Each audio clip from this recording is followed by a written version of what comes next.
So if Newsom can't even fix his own state, how in the world does anyone think he can run our country? Joining me now to discuss is CEO of Vetcom.us, Kate Monroe, and host of All American Radio, Jennifer Kelly. Ladies, thank you so much for joining the Pulse this evening. You know, Governor Newsom, he jumped on social media talking about President Trump's executive order. He wrote, Donald Trump has signed a useless executive order rather than deliver the $34 billion California's taxpayers deserve in wildfire disaster aid to actually rebuild. It's been over a year, and he has refused to help the American people. Disgusting. Kate, what do you make of his response? I mean, this is exactly what you expect from Gavin Newsom. All he does is grandstand and gaslight. It's like he acted in Davos. Like, he cannot help himself but to be such a small p president. Like, this is a man who in the next cycle thinks he could be the president of the United States. And you're saying that the current president, who you think sucks, who you would be a better president than, is actually the reason that the people in your own state, where you are clearly almost their president, you can't handle it. Like, you can't handle the truth, Gavin. You're done here in California, and you're done for the whole of the United States. I can't wait to get this man out of my state. Yeah, I think there's a lot of people that share your sentiment. You know, 1 year later, the Los Angeles Fire Department admits that the Palisades fire report was edited to protect leadership. They lied to the public to avoid accountability, remove policy violations, and downplay the reignition of the Lockman fire by editing the after-action report. The firefighters were instructed to leave the area even though the area was hot. And now the new LA Fire Department chief says he will not investigate who altered the department's action, even the after-action report. Jennifer, what do you think they're trying to hide now?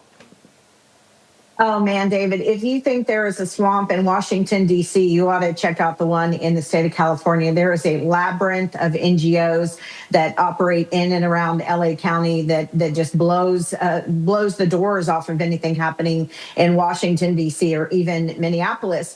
This was pretty surprising. You know, we depend on our first responders to actually do the right thing. And it's very clear that the L.A. fire chief is not doing that. And look, I found it very rich and very hypocritical that Gavin had the nerve to call President Trump disgusting. This is coming from a guy who was on the ground 50 minutes into the wildfires and held a press conference in front of the burning Bank of America building and took resources away from fighting those fires by holding a press conference. I mean, and as far as the $34 billion that he claims Trump should release and press Congress to release to California, why would they do that when $100 million was raised for the fire aid and not a single dollar of that went to any homeowner in the Pacific Palisades? And then Gavin Newsom, as you mentioned there, spending another $101 million of taxpayer funds to socially engineer that area, just adding insult to injury to the people who've already been injured there.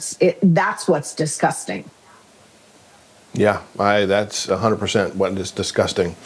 You know, we'll turn to another issue that's happening there in the Golden State. Dr. Oz, who's the administrator for the Centers for Medicare and Medicaid Services, he's blowing the lid off of more fraud, this time tied to the Russian-Armenian mafia. Here's Dr. Oz. In this 4-block area in Los Angeles, there are 42 hospices. So either there are a lot of people dying here, or you've got a fraudulent activity that is so good that everyone wants to get in on it. What we have learned is there's roughly $3.5 billion of fraud taking place here in Los Angeles in hospice and home care. It's run quite a bit of it by the Russian-Armenian mafia. Wow, Kate, what are your thoughts on Dr. Oz working to uncover the fraud? We're seeing it in mostly just blue states, especially blue states with sanctuary cities. What are your thoughts? Well, there's no way that all of this fraud, which is theft, we love to say fraud, waste, and abuse because it's so catchy, but it's really just stealing from the American public and then grifting and putting it in your pocket. It's not a big surprise. You have Dr. Oz doing this. I do this. I just went down to Skid Row. You have Nick Shirley, you have Benny Johnson, all these great people exposing the fraud, but then what? I don't think the everyday American understands that if a law enforcement person, a DA in a city, the federal judicial system wants to step in and actually prosecute this fraud fraud and this theft, it will continue. And so far, no one has the appetite for it. So it's a very scary situation we find ourselves in here to say that, oh, he didn't give us the 34 million. Well, $100 billion is on the table that was wasted just between, the 911 system, the train, like all the billions of dollars in homeless money that certainly hasn't helped homelessness. So it's just appalling. Yeah, there's a lot to uncover in California, and they're just getting started. And thank you for the work that you are doing out there to do that as well.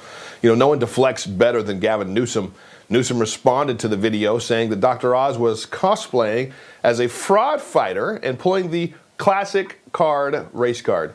He wrote on X, "Our office is reviewing reports that Dr. Mehmet Oz targeted the Armenian American community in Southern California recently, making racially charged claims of fraud outside Armenian-owned businesses, including a popular bakery. Given the historic sensitivities involved, we are taking these allegations seriously.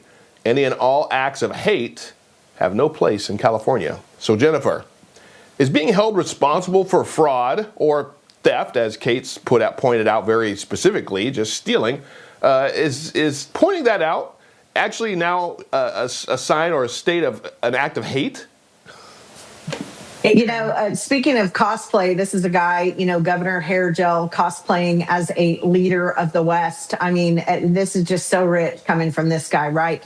But look, they're finding fraud, and it's on a scale that's probably larger than what they've uncovered in Minnesota, which is pretty shocking because that was a pretty large scale fraud. But look, I think this is the one silver lining in this, that you have an extremely strong cabinet in President Trump's administration. I mean, you have actual cabinet members going on the ground doing these, investigative videos. I mean, the silver lining for this, I think, David, in 2026 and even in 2028, when we know that Gavin Newsom wants to run for the White House, we have such a strong bench now of Republican officials, everyone in President Trump's cabinet, from Dr. Oz to RFK Jr. to Marco Rubio, people just doing the Lord's work there. And I think that's the one silver lining that's going to come from all of this tragic waste, fraud, and abuse. And as Kate said there, theft that has just shocked the American taxpayer and the American people. Yep, I think that is going to be the silver lining, is it's going to have ramifications going into hopefully these midterms and then in 2028 as well. A little bit of time left. Kate, final thoughts, about 20 seconds. Well, I'm going to be up in Sacramento standing on the steps of the Capitol building on Wednesday to hold a press conference, and I will be completely eviscerating this entire leadership that we have here in California, certainly Gavin Newsom. So stay tuned for that, because it's going to be one for the books, I'll just tell you. We'll have to have you back on after that so you can fill us all in, and thank you again for what you're doing out there. Kate Monroe, Jennifer Kelly, God bless you ladies. Thanks for joining the Pulse tonight. Thanks so much.